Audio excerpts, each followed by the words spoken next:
den samme.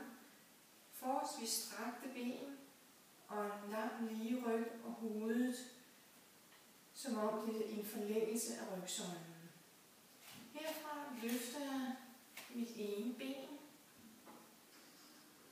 og slipper med den armen i den samme side og forsøger herfra at holde en balance med en fornemmelse af at have kontakt til vindueskarmen, til foden, der rækker bagud, og til foden i gulvet. Og så drejer jeg rundt, følger med mit blik ud mod hånden, drejer op mod loftet, åbner jeg hofterne og kommer ned igen. Og tager den selvfølgelig nu til den anden side også. Så jeg får åbnet hofterne og i hele kroppen her og får kontakt